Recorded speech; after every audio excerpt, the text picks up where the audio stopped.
Do you feel like you did anything to stir serendipity into your life? Or do you feel like it was kind of, it would happen, you would see it, and then you would pull on that thread?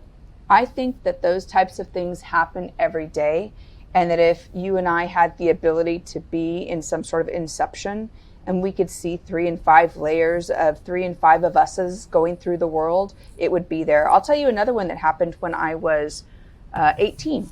Again, it's because of that I was able to do the next one, that I am here today. And I think if you pay attention a little bit more, be a little bit more aware of your world around you rather than just kind of navel gazing. This happens to everyone more often than you think, but it's rare to remember them.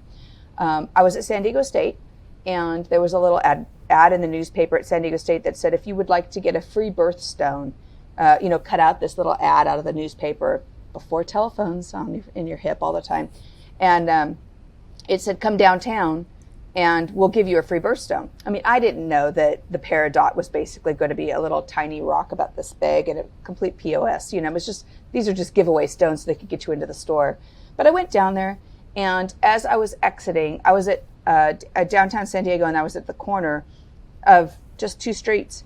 And a friend of mine went around the corner in his truck, and he saw me, and he pulled over, and he goes, Marsha? And I go, hey, how's it going? I hadn't seen him for like 6 months. And it turns out he was...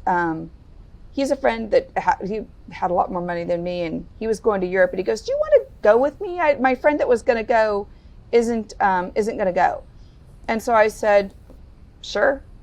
Do I have to get a passport?" He goes, "Yeah, we're leaving like in a week. I'll have to drive you up to LA to get a passport." And I'm like, "This is crazy, and this is the craziest thing. This is the craziest thing I've ever done, because I'm a blue collar girl that just kind of grew up in a very simple town, and I thought, this is pretty gutsy.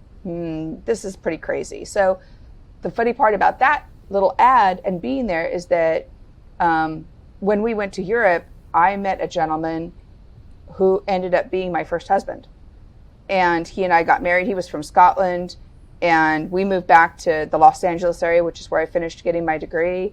And just like, if that one little ad in the newspaper, and I hadn't picked it up and gone that one day, and that truck hadn't gone around that one corner at that particular moment, or I hadn't seen him, or he hadn't seen me, where would I be today? There's just so many. I'm telling you now, your listeners and yourself, think a little bit more about, and I'm not talking about the things where people go, "Ooh, it's a good thing I wasn't here 5 minutes ago. There was a big car crash." I mean, those things, they're much less interesting from the serendipity perspective.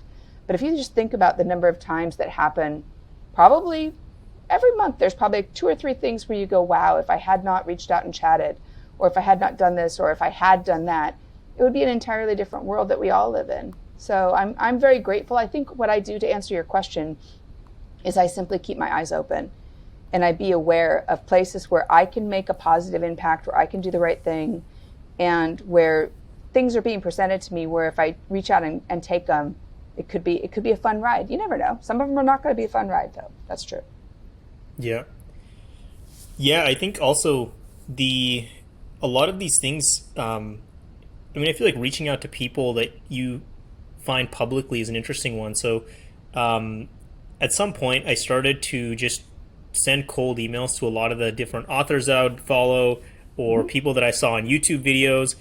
And especially for public figures, you assume that they're never going to respond to you because they must have so many people there.